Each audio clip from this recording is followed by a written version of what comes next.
Thank you, Mike. You can sleep tomorrow. Thank you, Michael. I want to show you my favorite character in all the Bible. Let me tell you the story about Ehud. Who?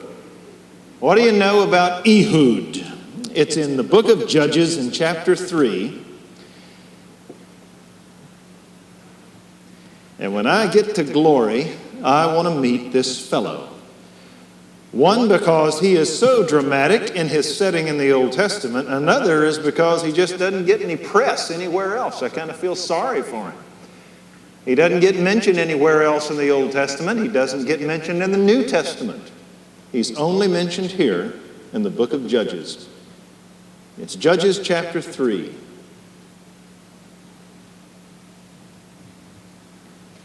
In verse 12.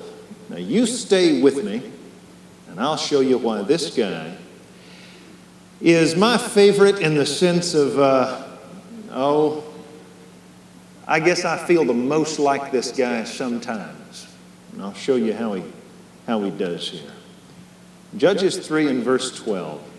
It says in verse 11, the land had rest for 40 years. That is one generation. In verse 12, the sons of Israel did evil in the sight of the Lord. 40 years from right now, that would be 1958. That was a pretty long time ago, and a lot changes since 1958. And it takes that long for a culture to forget the deliverance and the person of God. And that's what took place. You're one generation away from heresy. And so the sons of Israel did evil in the sight of the Lord, and the Lord strengthened Eglon, the king of Moab, against Israel because they had done evil in the sight of the Lord. I want you to notice something. The reason that Israel loses is never because of commerce, never because of trade. It's never because of military problems. It's because they are not pleasing in the sight of God. When God is not pleased, the nation always struggles. We haven't quite learned that yet. But in verse 13, he gathered to himself the sons of Ammon and Amalek, and went up and defeated Israel, and they possessed the city of the palm trees. Now this is a very humiliating text. Eglon is of Moab, and he gets to himself the sons of Ammon. Do you folks know who the Moabites and the Ammonites are? They are the two children of the incestuous relationship of Lot, the nephew of Abraham. He lost everything at the destruction of Sodom and Gomorrah because he wasn't where he should have been, found himself in a cave with nothing but his two daughters. He had lost his wife. He had two daughters and a bottle of wine. That's a bad day right there. He lost everything. And so while he was in this cave, his daughters got him drunk because they said there is no man to come after us in the way of a normal way. And so they're going to have to use their father-in-law or their father to inseminate them. They had become so perverted living among the Sodomites. And so they got him drunk. One thing led to the next, and he conceived in his daughters in a cave and gave birth to Moab and to Ammon. And they grew up, and they did not have the blessing of Canaan, the promised land that God gave the Jews. Instead, they had the land east of the Jordan. And they were a very embittered people. And they fought against Israel from the time of Moses. And Moses beat the Moabites. He defeated them in the book of Judges. The book of Numbers. He defeated the Moabites. The Amalekites were defeated by Joshua. So these were a people that they were passed over in blessing. They were literally conceived in sin and brought forth in iniquity. They were people that were defeated under Moses and defeated under Joshua. And now, because Israel has fallen into sin, these people that are in the, if they were in the American League, they'd be in the bottom division. I mean, whooping the top guys.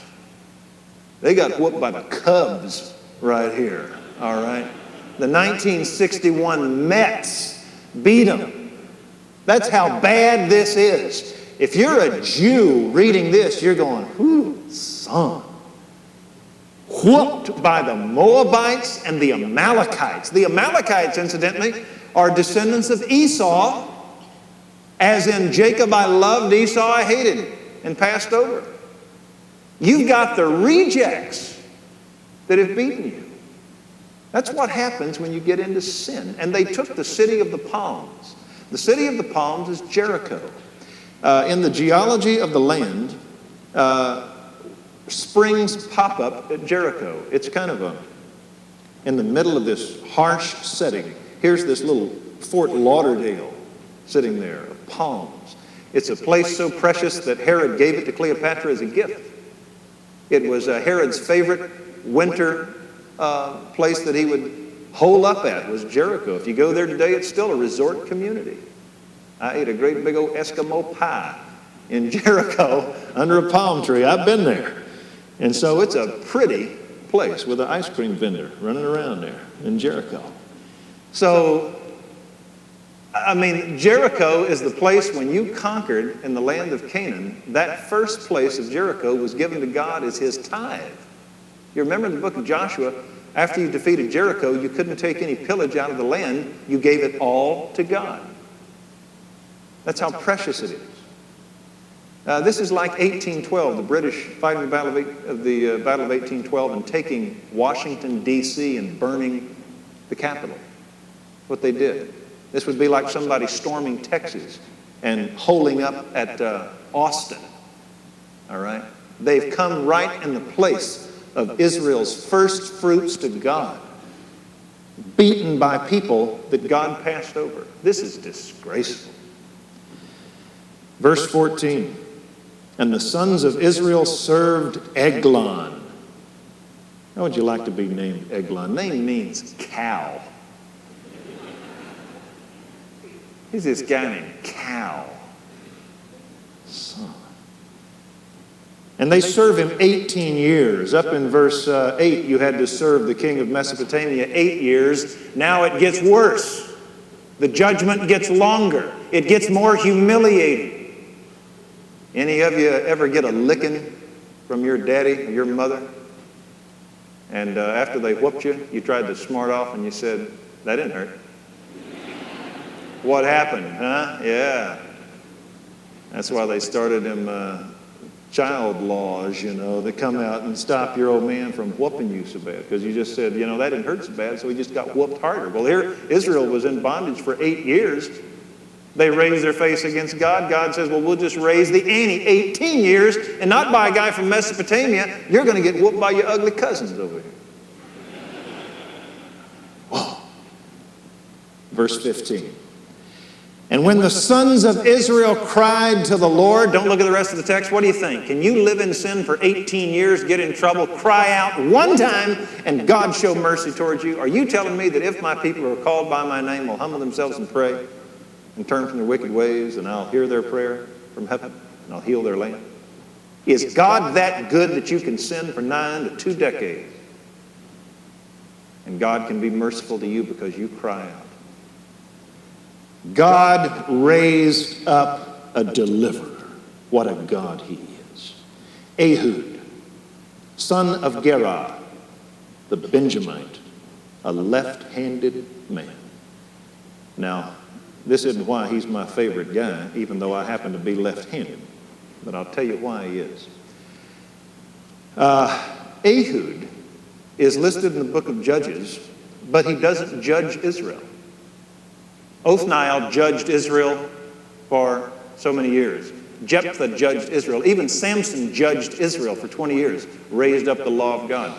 Deborah was a prophetess and judged Israel. This guy, it's never said that he judges Israel. He's a deliverer, not really a judge. The rest of the judges were called out by annunciation. The angel of the Lord said to Gideon, the sons of Israel raised up to Jephthah and they asked him to come and deliver them. God sent the angel of the Lord to Manoah and the mother of Samson, and he told them, I'm going to have a kid. And here's what the kid's going to be. It was an annunciation. Caleb raised up Othniel. Nobody raises up this guy. God doesn't even speak to him in a direct way. It just says that God superintended the circumstances. The Spirit doesn't come upon this fellow like it does Othniel, like it does Samson, like it does Deborah. Not that he's an unspiritual man, but he has to work in an economy just like us. That's why I like him. He's not mentioned in the rest of the Old Testament. He's not mentioned in the New Testament. In the Hebrew Hall of Fame, in Hebrews chapter 11, you see Deborah, Barak, Jephthah, Samson, Gideon, but not Ehud. As a matter of fact, he is so nondescript that one great scholar from days past felt that his act was not the act led by the sovereignty of God, but it was a rebellion. And I don't agree with that. If it was a rebellion, somebody needs to tell God, because he kept blessing this guy. No, he is a true deliverer, but he's just like us. He's a normal fellow, a left-handed man. In Hebrew, the word left-handed means the right hand is bound. It's a term of weakness. Always God is at your right hand. He is your strength. God never stands at your left hand. We would like to put God on our left hand so we can still use our strength, but God wants your right hand. He's a left-handed man. His right hand is bound. Some have thought that from the remainder of the text that he's crippled. And that is why Israel will use him to bring tribute to Eglon, because he's no threat. That's why it said he's going to make him a little dagger and he's going to put it on his right thigh, because he wouldn't be checked when he went in if he's crippled, because no one would think he had anything right here. So he puts it on his right thigh. He's a weak man. But there's also a possibility that he's a very excellent man. You see, later on in the book of Judges, it talks about the Benjamites that were left-handed men, and it wasn't that they were crippled. 1 Chronicles 12:1 says the Benjamites were left-handed men, and they could throw with right hand or with left, and they could sling within a hair's breadth. Benjamites were left-handed men, meaning they were ambidextrous. In those days, whenever you would fight battles, you would take prisoners of war, and frequently you would put out their right eye. See also 1 Samuel 11. The Ammonites said to the Jews at Jabesh Gilead, we're going to put out your right eyes. And that way, whenever you had a prisoner of war with his right eye out, he couldn't look around his shield. He had to put his shield down, and he was vulnerable. Also, they would build cities with the gate, the ramp leading to the gate was up and to the left. That way, when you charged the city gate, you had to carry your shield in your right hand, or you had to face awkwardly because you couldn't fight with your left, unless you were a Benjamite. And the Benjamites trained their children to be ambidextrous. They were left-handed men. That way they could be first in battle, and that way they could lose their right eye and continue to fight. Who is the most famous Benjamite in our Bible? It's not Ehud. Who is it? The Apostle Paul. When he gives his resume in Romans 11 and in Philippians 3, twice he says he is a Benjamite. They were those that whenever Israel split and the northern tribes went into idolatry, one tribe other than Judah refused to go into idolatry. They stayed faithful to Judah, and that was Benjamin. The capital of Israel, Jerusalem, is in Benjamin. Jericho, the beauty of Israel, is in Benjamin. They sit on top. If you look at the geology of Israel, the geography, you've got Judah like a stump, and it comes down like this with a little valley in it, and sitting on top of that valley is Benjamin. The littlest tribe sits with the most majestic, and it rests upon the shoulders of Judah just like a little lamb resting upon a shepherd's shoulders. That's where Benjamin is. Incidentally, what's the name Benjamin mean? Son of my right hand. You can be a left-handed man as long as you are the son of God's right hand. It's a play on words. This is a man who in weakness is made strong because of his great faith. But as a Benjamite, it could be that he is ambidextrous, that in a day of defeat, he is a defiant man. In a day of subjugation, he is an excellent man. In a day when men lay down and took their whooping from the Moabites, he is a warrior. So there's two versions of Ehud. Some say that in a day of apathy, he is a Benjamite, a left-handed man. He's a warrior. He's excellent. Some say that he is also weak, that he's crippled. Let's keep looking. The sons of Israel sent tribute by him, and that made him mad. That word tribute is the Hebrew word mincha that is also used for the offering up of offerings to God. You would offer to God grain offerings, and they were tributes, saying, God, we thank you for our food. Israel rejected God. They rejected his worship. They didn't offer to him their tributes, and so now God takes their tributes and gives it to a Moabite. It's like a balloon payment coming due. Pay me now, pay me later. He that neglects the word will be in debt to it. God will always have his way. Later on, we're going to see the Philistines robbed from Israel their grain. And so Samson takes foxes, puts brands in their tails, ties them together, and they run among the standing grain of the Philistines and burn it down. Don't mess with God. He'll burn your grain down if it's not given to him in tithes and in tribute. And so this is a very irritating thing to him. This faithful, excellent Benjamite has to take the tributes meant for God and give them to a Moabite.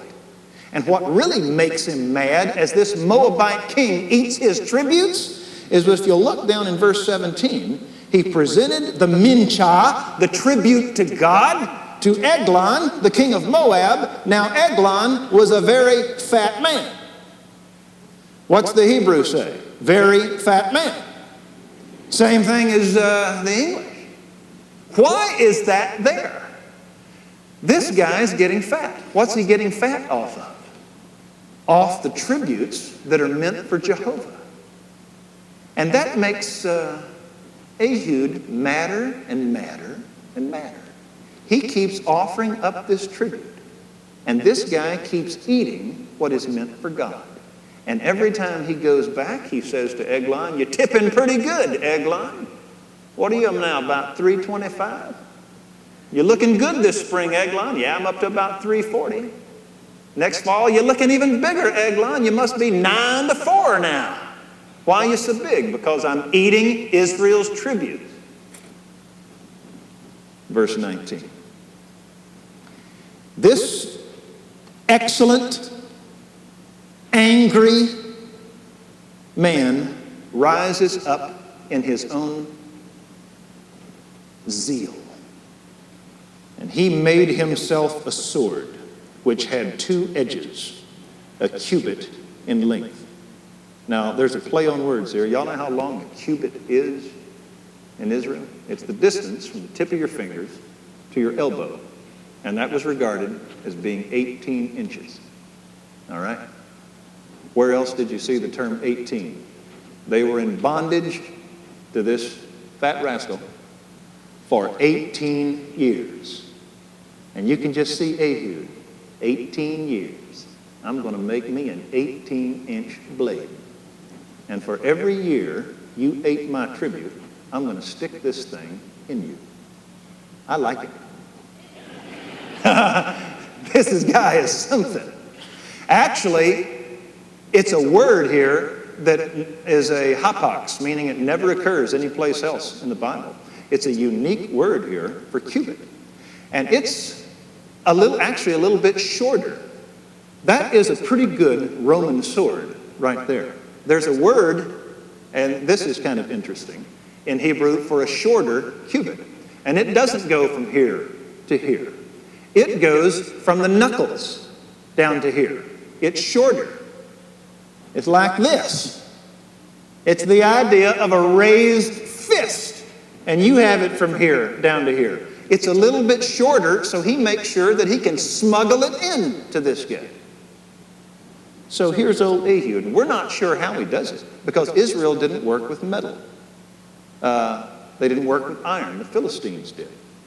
So how does he do it? We don't know. But he finds a way. He's got this dagger, 2 edges, from your fist to your elbow. And he binds it on his right thigh under his cloak. And the thought by some is that this left-handed man can reach across. The thought by some is that this crippled man, whose right hand is shut, will not be investigated. He is angry. He goes alone. He is zealous. He'll lay his life down. But this fellow is also smart, and he's crafty. In verse 17, he presented the tribute to Eglon, king of Moab, a very fat man. Here you have little bitty Ehud against great big Eglon. Actually, David versus Goliath is round 2 of the little guy versus the big guy. This is David's predecessor. And it came about when he had finished presenting the tribute that he sent away the people who carried the tribute. Apparently there was a number of them that came. They went back, and he said to them, y'all go on home. I'm going back. He doesn't tell anybody what he's about to do. Verse 18 or 19. But he himself turned back from the idols. It's the Hebrew word quarry. And apparently they had set up there at this quarry stone idols, which were at Gilgal. He goes to the idols, and then he turns back, and he goes to the king, and he says, I have a secret message for you, O king. Why did he do that?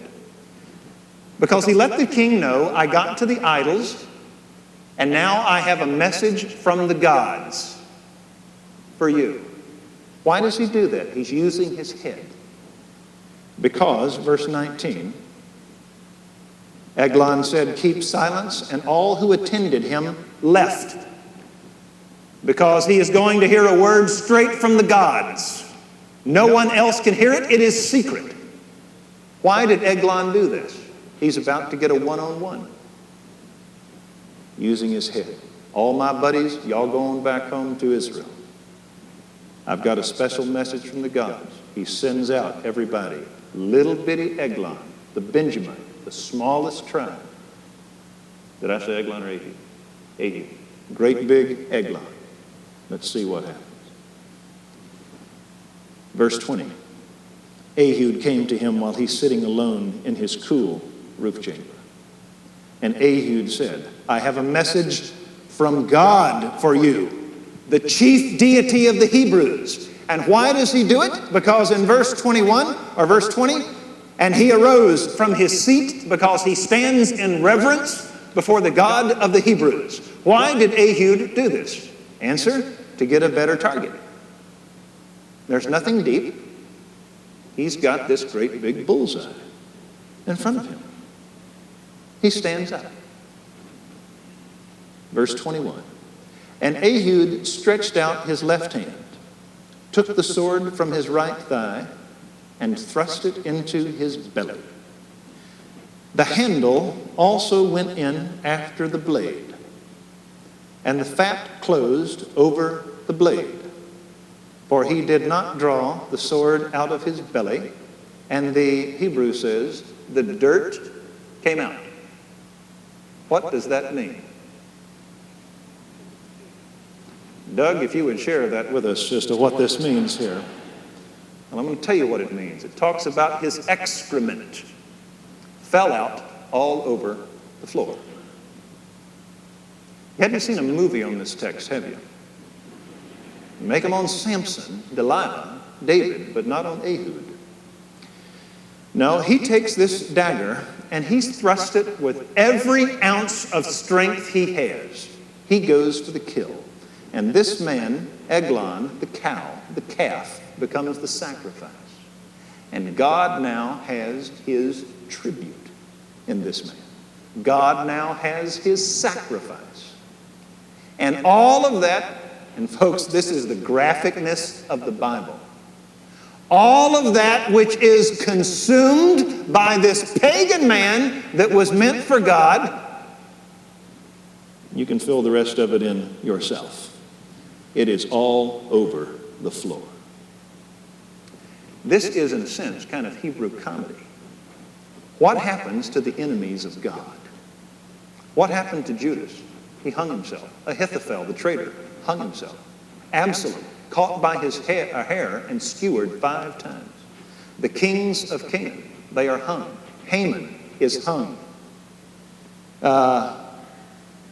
Saul has his head cut off and put on a pike and his body fastened to the wall of Beit Shan. Goliath's head is cut off and his sword is put in the temple of God. Eglon is sacrificed like an animal, and that which he consumed, meant for God, is cast on the floor. Point. The enemies of God do not die good deaths. They die violent, horrific deaths. If you were Spock, and you had been reading this book from one end to the other, you would have to finish with Revelation 20, that the enemies of God are placed in the lake of fire and they have to die again. It's not enough to be skewered once. You have to get resurrected and go into eternal death. If you were Spock looking from totally rationale, you would say, do not be an enemy of this deity. Because he doesn't merely terminate you, he humiliates you. Best to be his child, best to be his friend. God always gets rid of his enemies. He makes them sons, or he eternally casts them away. So he dies a horrific death.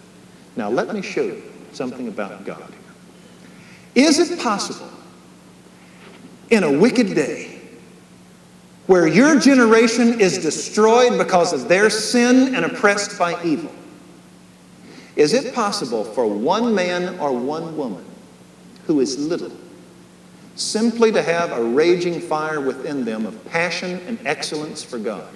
In a day of apathy, they make a sword. In a day of fear, they are courageous. In a day of sin, they walk close to God. You know what the name Ehud means? It means union. Is it possible for one solitary individual to become angry at the oppression of sin, courageous over the person of God, excellent in a day of sloth, to raise up and give himself completely to the task and literally throw everything he is into his enemy? Will God take care of that individual? Can one man or one woman, angry over the results of sin, make a difference in their day? Will God indeed be an Ehud in union with him? Watch this. And when he had gone out, his servants came, in 23, Ehud went out of the vestibule and shut the doors of the roof chamber behind him and locked them. Now think about this. You walk out. Your knife is still in this dead individual. You've just killed him. You come out. You're in his palace, in his roof chamber. You've got to go all the way down and leave. If they catch you, you're dead. The cause is dead. Will God take care of you? And if so, how will God take care of you? Will God come to the aid of one man or one woman with a great passion, a great anger, and a great zeal, who gives themselves to the fray? Will God come through for them? This guy isn't the leader of a movement. This is Luke Skywalker. He's all by himself. He doesn't even have Obi-Wan or Princess Leia or anybody. This is just old Luke, all by himself. You ever watch the movie Shane, greatest of all Westerns? This is Alan Ladd against Riker and his boys. You heard of me, Shane? I've heard it. What have you heard? You're a yellow Yankee liar. You seen that? It's Alan Ladd. This is Gary Cooper. High Noon. Where's all of his buddies? They're hooking them. It's just old Ehud.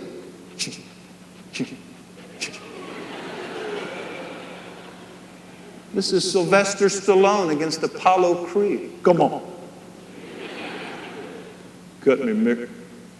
I'm going back in. See why I love this guy? This is Robin Hood in the day of King John. He says, we're not going to stand for it. It stops right here. This is Jimmy Stewart, the man who shot Liberty Valance. Little bitty trembling schoolmarm with his shaking gun. This is Ehud. I like this guy because he's just like me, a nondescript little guy. He's just like you. No great voices. All he's got is a passion to say. It stops right here. We need these guys. Amen? We need people in a day who are being destroyed by evil, who stand up and say, that's all. It stops right here.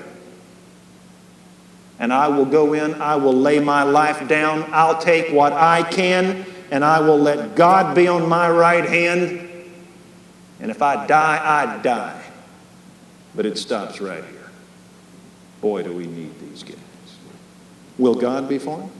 Indeed, if God is for you, who will be against you? Is he for him? Watch this. And when he had gone out, because he wonders, how the heck am I going to get downstairs and get out here with this dead guy back here? When he had gone out, his servants came and looked. And behold, the doors of the roof chamber were locked. Oh no, don't look.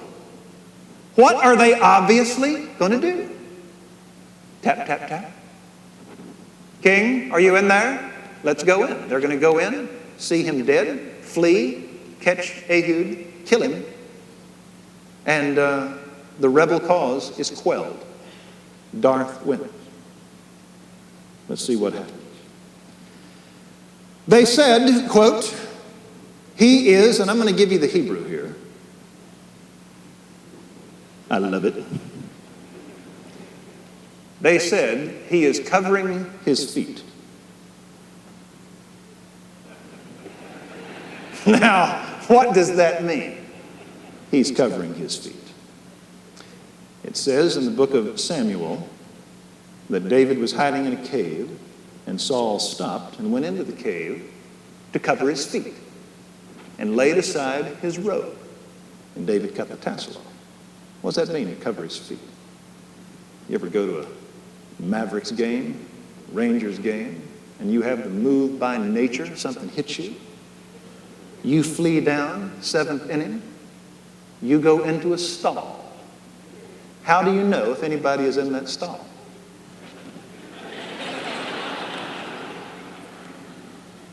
Can't go in there. He's covering his feet.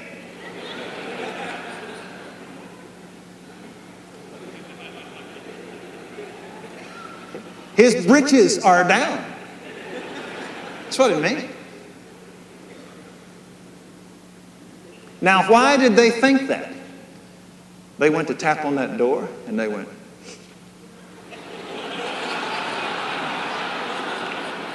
is that you?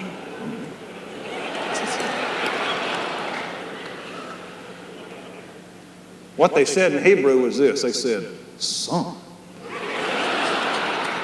That Eglon? Yeah. Is this funny? This is meant to be funny. It is humorous.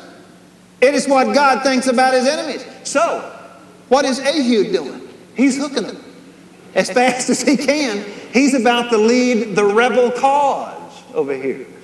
What is happening back at the ranch with Eglon? All these guys are hanging out front. They got a smoke. Waiting for this guy. What's he doing? He's covering his feet. Man. See, this is where that statement came from. Somebody died in there. You heard it? It's right here.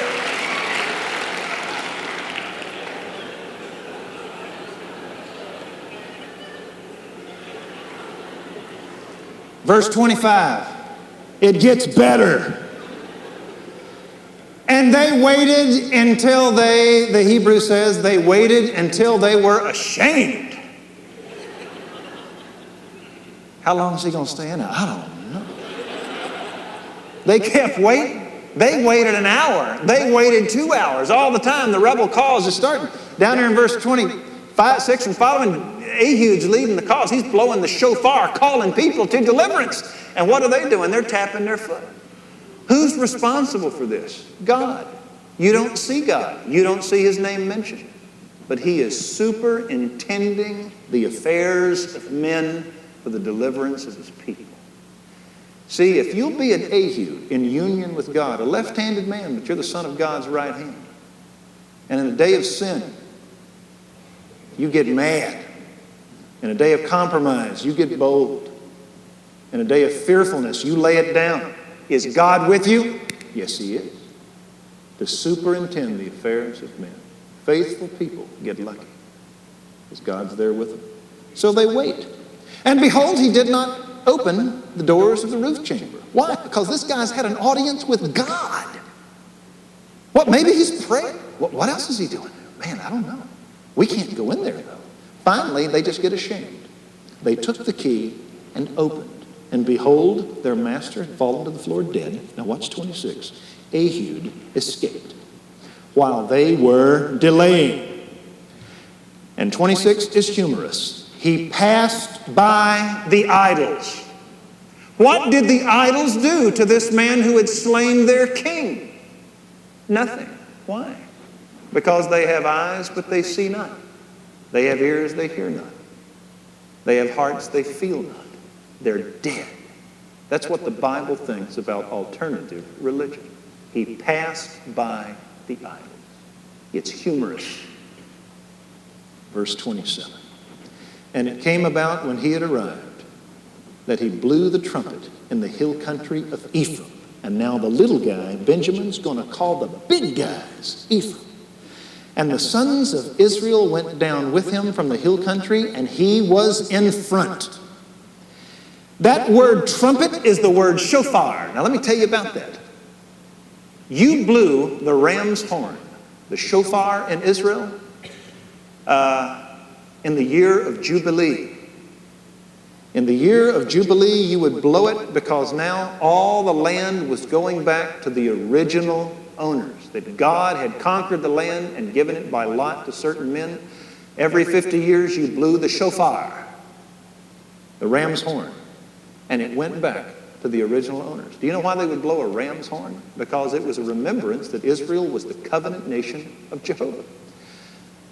Because Abraham was asked to offer up Isaac. And God intervened and found a sacrifice to die in the place of Isaac. He found a ram caught in a thicket, and he was sacrificed. And whenever Israel would blow the shofar, the ram's horn, it was a remembrance of the covenant faithfulness of God to his people. And so he blows the shofar, and it's a nation. The land is going back to its owners. We, the covenant people, will conquer. He goes in fear and in faithfulness to God. Well, 28. And he said to them, pursue them, for the Lord has given your enemies, the Moabites, into your hands. Because he understood that the death of their champion, Eglon, was a forerunner of all that would come.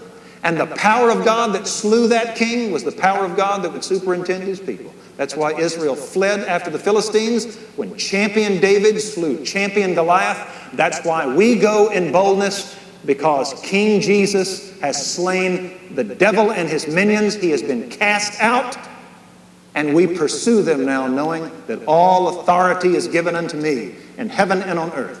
Go therefore and make disciples, and lo, I am with you to the ends of the age. Isn't that right? And so we're not afraid, because our guy whooped their guy. Their guy whooped Eglon. And so they flee after the enemy, knowing that God will be faithful. And they went down after him and seized the fords of the Jordan opposite Moab. Why the fords of the Jordan? Because all the Moabites are going to try to hook them across that Jordan River to get to their home court. And now tables have completely turned. The victors are terrified. The conquered are now emboldened. And it all takes place just like that. That's how quickly God can turn things around when he's got one guy to make the stand. Verse 29. They struck down 10,000 Moabites, all of them, and this is very key. The Moabites don't lose because they're little or afraid. They are robust and valiant men, and no one escaped. See also Deuteronomy 7:1. God said, when I send you out against your enemies that are greater than you, don't fear, because I'll give them into your hand. And that word which God spoke is true. He never lies. So Moab was subdued that day under the hand of Israel, and the land was undisturbed for 80 years. What is the point of this text? In a day where there is evil's conquest and destruction of a generation, God can take one singular man or woman who looks at the pain about it. And that one singular man or woman can say, God, you use me. I'll take what I have, and I will be excellent with my two-edged sword. And I will go in there and I'll trust you to care for me. And you know what? You not only can get the victory, but you can see something so much greater than you ever dreamed, because God is with you. You know, when I was a young guy, I heard a guy speak named Dr. Francis Schaeffer. Ever heard of him? He could do it. The foremost leading Christian philosopher, evangelical of the 60s and 70s. And I remember when he spoke, he was talking to younger, I guess at the time I was about 24. And he was talking to this young generation of people out there like myself. And he said, you know, in the days of Israel, in their wickedest days, they would take their children and they would sacrifice them to Chemosh, the god of the Moabites. They would take this bronze statue of Chemosh and they would heat it up, glowing. And then you would take your child, your baby, your infant, and you would lay it on the white-hot arms of that molten deity, what God called the abominable deity of the Moabites. And your child would pass through the fire. Supposedly he would die and be a sacrifice to the land, and it would be fertile because you had given your child in sacrifice. And that was an abomination to God. And they copied the way of the Moabites. And what they would do, Dr. Schaeffer was saying, is they would take these molten deities and they would do it in a particular valley that was called the Valley of Tophet. T-O-P-H is the valley of the drumming. Because you had to show the deity that you did not care that your child died. And so as you offered that child up and you laid his or her body, and that body would ignite and roast and that child was consumed alive, they would beat the drum to drown out the screaming of your child, because the parents had to watch that child die and they could never ever show any emotion as a sacrifice to the God of the land. And Dr. Schaeffer looked at us and he said, young people, let me tell you something.